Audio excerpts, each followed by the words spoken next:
Bonjour et bienvenue sur les Intrépides de l'Assertif, le nouveau podcast dédié à la certification professionnelle. Chaque mois, OC Connect et 4 associés ouvrent leur micro à des femmes actrices de la certification. Audacieuses, lumineuses et inspirantes, elles nous embarquent dans le voyage de leur vie professionnelle. Bonne écoute. Bonjour à tous et à toutes. Pour cet épisode estival des Intrépides de la Certif, je vous fais rencontrer une femme particulière qui incarne une forme de diversité tout à fait étonnante dans le monde de la formation et de la certification. C'est bien simple, il n'y a rien qu'elle ne fasse comme les autres. De son parcours de pilote de ligne jusqu'à sa décision de se lancer dans la certification, rien n'a été vécu dans une commune mesure. Il faudrait en vérité un podcast entier avec plusieurs épisodes pour circonscrire sa singularité. Tâchons pour l'heure de bénéficier de son regard bien à elle pour recevoir, entre autres, son rapport d'étonnement. Bonjour Francine Coulet. Bonjour Camille, Comment allez-vous ? je vais bien, merci. Vous êtes actuellement dirigeante de l'organisme de formation France Survol, co-certificatrice aux côtés de Formation Drone. Vous accompagnez des projets tous très particuliers qui ont en commun d'avoir besoin de données récoltées par des drones. C'est bien cela ? C'est ça. Et l'organisme certificateur, le co-certificateur, se nomme Drone Expertise Centre. C'est en fait notre entité de co-certificateur qui s'appelle OCRD. Ah, merci pour cette précision. Et pour lancer l'esquisse de votre portrait, quelques faits très parlants. 1977, le jour de vos 16 ans, vous obtenez le brevet de pilote et devenez de ce fait la plus jeune pilote de France. Un an après, en 1978, vous remportez le Tour de France aérien des jeunes pilotes. Rien que ça, 17 ans donc. Un an plus tard encore, vous décidez d'apprendre auprès du précurseur en la matière l'atterrissage sur surface enneigée et altiport. Vous nous raconterez un petit peu ce que c'est. Autrement dit, l'atterrissage en haute montagne, si j'ai bien compris, vous n'avez donc que 18 ans. Rien d'étonnant donc à ce qu'on retrouve la plus grande partie de votre carrière en qualité de pilote de ligne. C'est exact. Vous avez très bien résumé ce premier parcours d'entrée en carrière aéronautique. Premières heures de vol, 13 ans. Et effectivement, atterrissage sur des altiports, surface enneigée, très jeune, mais avec un fondu de l'aviation. Un fondu de l'aviation. Mais justement, ma question c'était, mais qu'est-ce qui vous prenait tant au cœur pour devenir un tel oiseau toutes ces années ? C'est simple, dès l'âge de 7 ans, c'est la carrière que je voulais réaliser. Donc j'ai réalisé un rêve de petite fille, c'est de piloter un avion.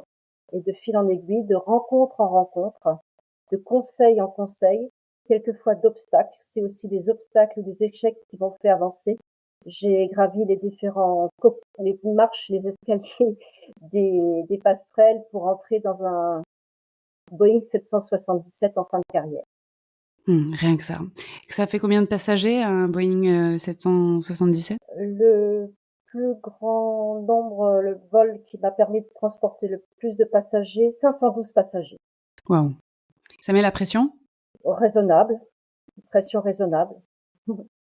Alors cette passion, qui vous a amené à être pilote de ligne, à transporter, plus de 500 personnes d'un point A à un point B par le ciel, c'est quand même un héritage. Faut le raconter, juste en quelques mots. Vos parents sont pilotes, privés. C'était un rêve, de votre, papa, mais vous étiez une fille, vous étiez pas un garçon, donc ça a une autre couleur cet héritage, non? Le fait d'avoir été une fille m'a quelquefois permis de bénéficier d'avantages puisque j'étais remarquée.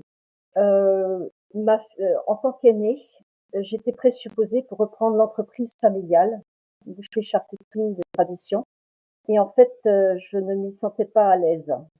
Mon père aurait lui aussi voulu être pilote de ligne en raison du décès de son frère aîné. Il a dû reprendre cette entreprise familiale.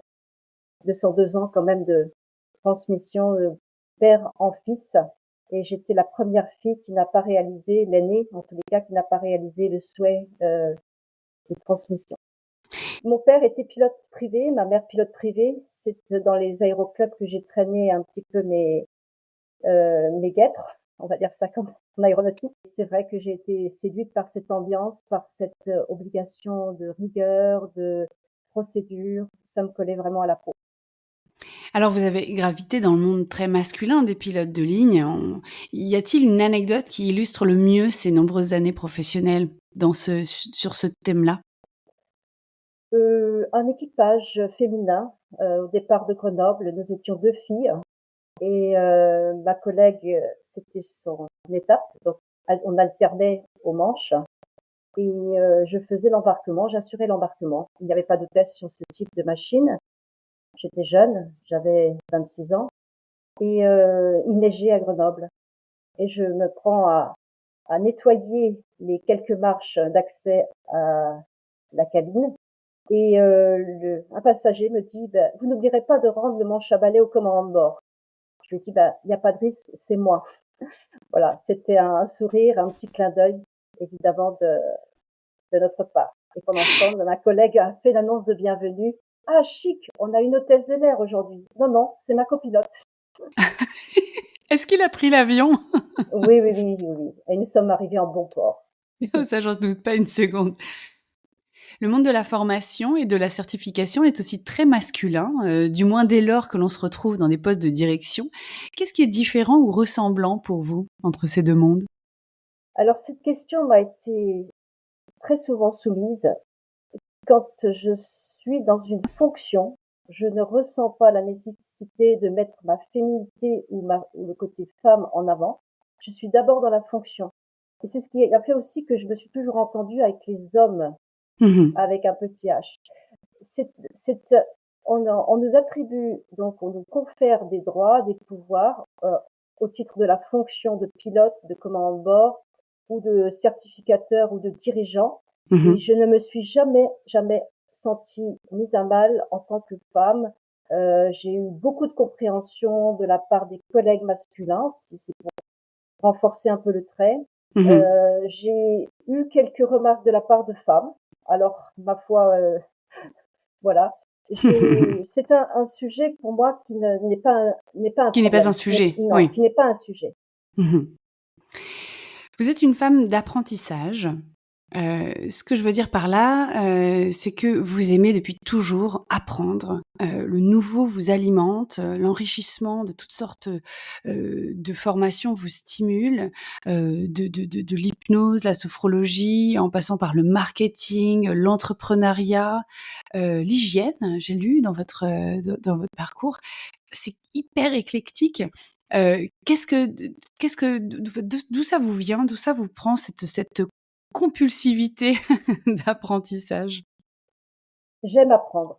J'aime apprendre, et je me souviens déjà toute petite, un jour mon père me disait: «On devient vieux quand on arrête d'apprendre». Alors peut-être que c'est vrai, peut-être que en tous les cas cette, phrase a eu une empreinte sur moi. D'ailleurs la philosophie des formations de France Survol, c'est vivre ce que j'enseigne. Si moi je ne commence pas à apprécier l'apprentissage, comment voulez-vous que nos candidats, nos stagiaires aiment apprendre? La cohérence entre ce que je dis, ce que je vis, pour moi est essentielle. Je ne sais pas mentir et la pédagogie de France Survol se fonde en fait autour de 7 compétences, dont la dernière c'est apprendre à apprendre. C'est chouette ça, hein, apprendre à apprendre. Est-ce que vous pouvez nous en dire quelques mots de plus? C'est important Heu, d'apprendre à apprendre en ce moment où on doit toujours se former, il doit y avoir, les nouvelles technologies, les drones par exemple, Exactement, exactement. C'est un des piliers aussi sur lequel je m'appuie puisqu'il a été, au départ, nous n'avions pas appris à collaborer à distance. Le distanciel, depuis 2020 est très important. Nous, en tant que pilote de ligne, on était toujours dans un simulateur, on était en contact direct, et avec, du vécu, du présentiel. Il a fallu aussi apprendre à communiquer au travers du numérique, s'adapter donc, avec flexibilité, agilité. Il a fallu créer, innover. Donc là aussi, c'est apprendre. Innover, c'est faire appel à des ressources, nouvelles et même si on ne comprend pas, toujours ce qu'on fait, on essaye quand même, d'avoir une attitude positive, heu, parce que on l'évoquait à un autre moment, L'ordinateur peut tomber en panne, un réacteur peut tomber en panne, on ne comprend pas toujours, mais est-ce que je dispose des ressources pour faire face à cette situation? Et l'organisation avec efficacité nécessite aussi de faire preuve d'apprentissage et de modestie, d'humilité. Avoir les ressources toujours avec vous, c'est important pour vous comme notion? C'est quoi, ça relève aussi de la sécurité? Et les ressources, en fait, il convient de les évaluer pour savoir si on dispose de toutes les ressources pour faire face à un obstacle, à la résolution d'un problème épineux. Si je ne dispose pas des ressources en interne pour résoudre une question, je fais appel à un expert. C'est ce qui s'est passé avec la co-certification. En Mmh. l'occurrence, en interne, chez France Survol, je ne disposais pas seule des ressources en photogrammétrie, en captation de données justes et exactes par drone. Et c'est en 2019 que je me suis rapprochée de Drone Expertise Centre pour créer, pour rédiger, pour mettre en place la certification dont nous avons parlé. Mmh. Alors, vous êtes une femme d'engagement, vous parlez formidablement bien de votre projet. Vous êtes une femme d'engagement, d'accomplissement, de solidarité, parce que je rappelle quand même qu'on discute avant de se parler. Je fais connaissance, avec mes interviewés pour mieux les comprendre. Tout votre projet vous ressemble. Vous l'avez conçu sur mesure autour de vos valeurs. J'ai 2 questions à ce sujet. Est-ce que vous avez conscience de la particularité de France Survol?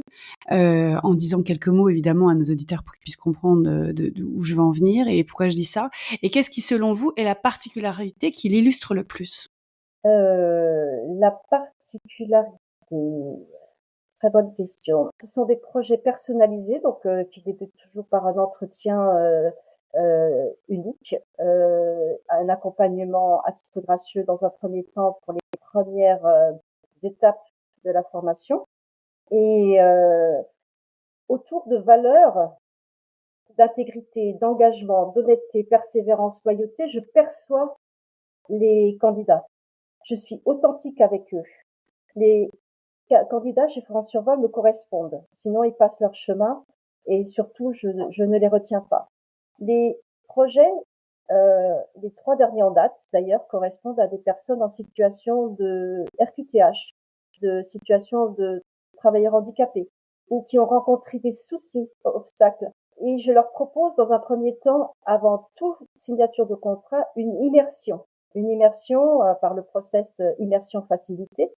C'est-à-dire que cet accueil des candidats et la proposition du parcours, en accord avec leur projet professionnel, se fait donc en stage de période de mise en situation milieu professionnel au sein de France Survol, durant 5 jours, 3 jours, 2 jours, d'initiation au télépilotage drone. Donc je peux déjà évaluer les compétences ou la durée du parcours nécessaire, quitte quelquefois à dire: «Bah, écoute, excuse-moi, mais tu sais déjà pratiquement tout, donc on va passer tout de suite à l'étape suivante. Par contre, mise en conformité réglementaire théorique», et je l'oriente vers un organisme de formation théorique à distance. Donc oui, ce sont des projets personnalisés, des accompagnements sur du long terme. Ce matin encore, j'ai eu un petit SMS: «Ça y est, j'ai eu 38/40 pour le QCM». Ah super, félicitations. C'est des petits encouragements comme ça, par SMS, par échange, qui fait la force de France Survol. Oui, c'est vous les suivez vraiment, de près, Oui, vos oui, apprenants? et de surcroît, France Survol fonctionne en réseau. Dès lors qu'une un télépilote formé par France Survol a obtenu sa certification ou a suivi le parcours, je le suis et il me présente un projet. Par exemple, en 2020, j'ai eu un stagiaire qui est revenu en 2022, m'a parlé de son projet professionnel de captation de données par drone sur des cimetières. Ok, j'entends, projet atypique. Et là, en février 2024, un maire de la commune m'appelle: «Madame Coulet, voilà, nous avons une demande un peu particulière. Sauriez-vous répondre à des prises de vue par drone sur notre cimetière?» Parce qu'on a un cimetière qui glisse, un cimetière. Ah bah, OK, bah, j'appelle le le fameux Le télépilote, porteur de projet? le Mmh. porteur de projet, et nous sommes en train de développer, de construire le projet au niveau régional, avec des demandes de financement, avec un projet de conception d'un logiciel. Donc ça va même au-delà du drone. Mais bon, ça se fait pas en 5 minutes. Mais Si c'est je ça que vous aimez, Francine. Et c'est ça, c'est effectivement ce que j'aime. Mmh. C'est ce qui est aussi permis dans notre lieu, parce qu'en fait, France Survol exerce son activité dans un lieu surplombé d'un domaine, d'un espace aérien. Et ce lieu, c'est le Glandier, un domaine sur 12 hectares, qui accueille donc des groupes, qui disposent de chambres d'hôtes. Et ce lieu, nous le gérons, nous co-gérons, mon mari et moi. Je me mets en deuxième position là, parce que c'est quand même lui qui est aux manettes. Et ce lieu, encore hier, on a trouvé un autre projet. Donc, autour du drone, autour de pas de drone, peu importe. Voilà, c'est cette polyvalence, c'est ce puzzle qui nous constitue tous en tant qu'humains qui m'intéresse. Et être à l'écoute, euh, parce que là, pour l'instant, on n'en a pas parlé, mais vous avez compris, j'ai quand même des heures de vol au compteur. Et j'ai 63 ans et toutes mes dents, comme j'ai pu l'écrire.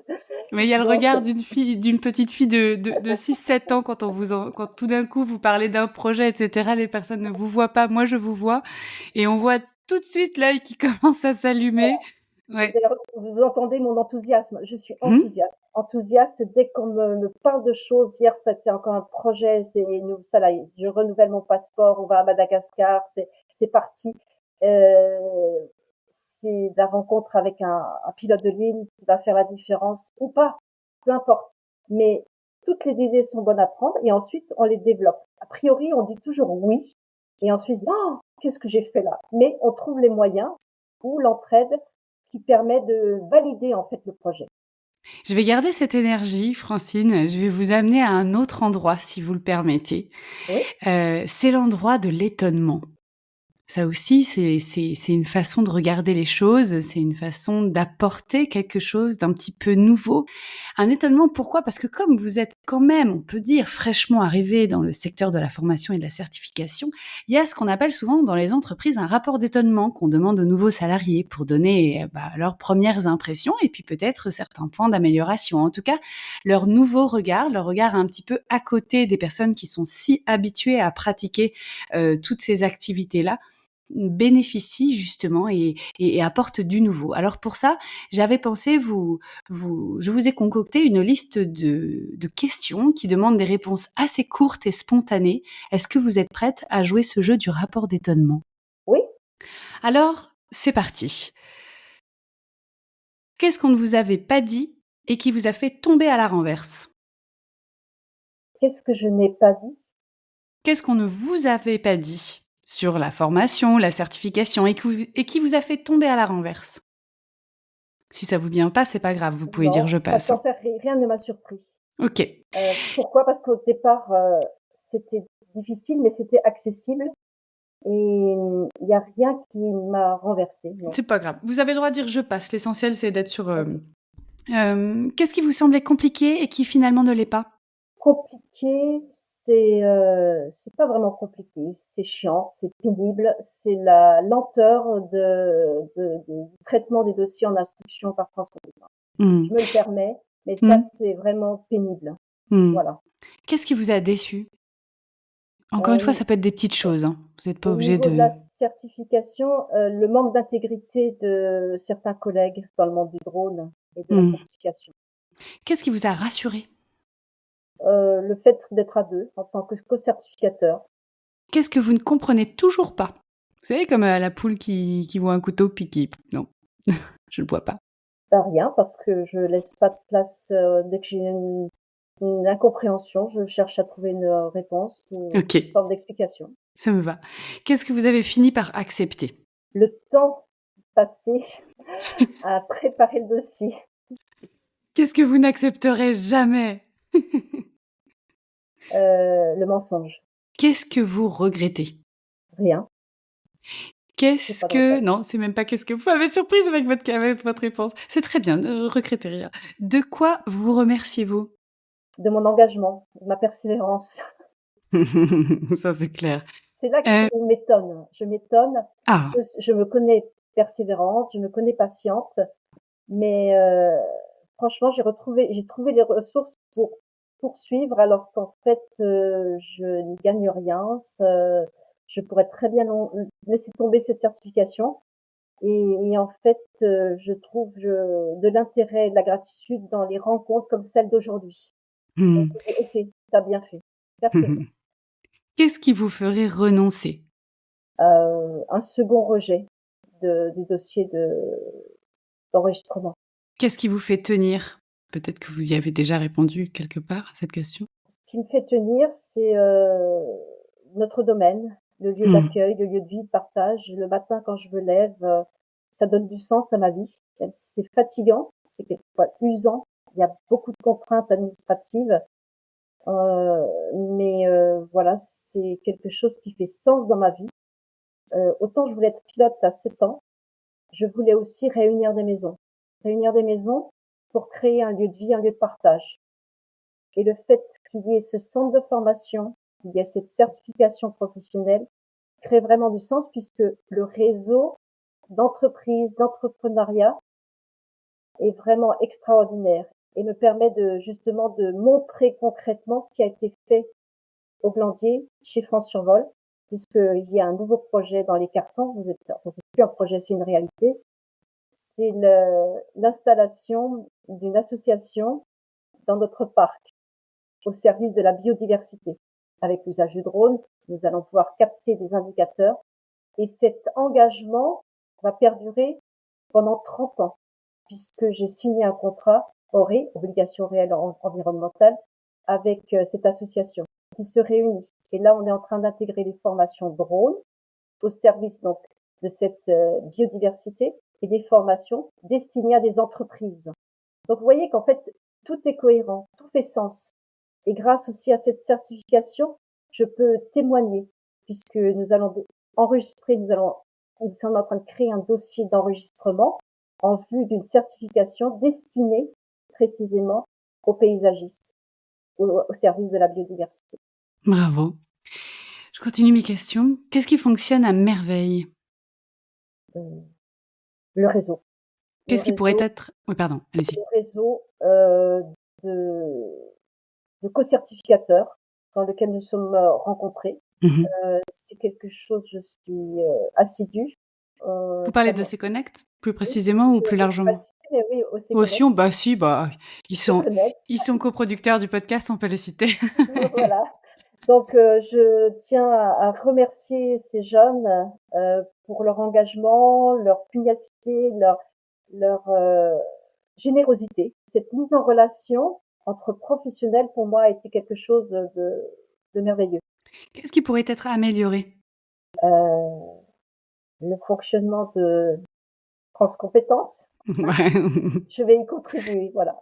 Je vais y Et ouais. contribuer, je ferai un retour d'expérience le cas échéant. Dernière question, Francine, et dernière question de ce rapport d'étonnement et dernière question tout court de votre interview. Quels sont les 3 conseils que vous donneriez à une personne qui vous ressemble avant de partir dans cette aventure de la formation et de la certification? La première, c'est oser rêver. La deuxième, c'est oser dire. Et la troisième, c'est oser faire, réaliser, créer. Merci Francine Coulet. Merci Camille. Vous êtes, donc la dernière personne à avoir été interviewée avant l'été puisque nous nous retrouvons en septembre. Merci Francine, ça m'a fait plaisir, je dois dire que je vous ai rencontrée par effectivement OC Connect. On a déjà, réalisé un article, sur, France Survol et votre expérience de co-certification, un article disponible sur notre blog, mais j'ai été contente de vous recevoir sur ce podcast et de vous faire partager au plus grand nombre, votre regard, votre personnalité, votre expérience. Rendez-vous sur France Survol parce que ça vaut le coup de voir déjà ce magnifique parc. Vous êtes en Sologne, hein, on peut le dire, avec Exact. un étang magnifique et vos projets. Vous êtes voilà, c'est un nid qui porte tous les projets qui ont attrait au drone et qui ont plein de créativité. Merci encore Francine pour votre témoignage. À très bientôt. Bonne journée. Oui, bonne journée Francine et à tous ceux qui nous ont écoutés, toute l'équipe du podcast OC Connect et 4 et Associés vous souhaite un très très bel été. Rendez-vous le 8 septembre.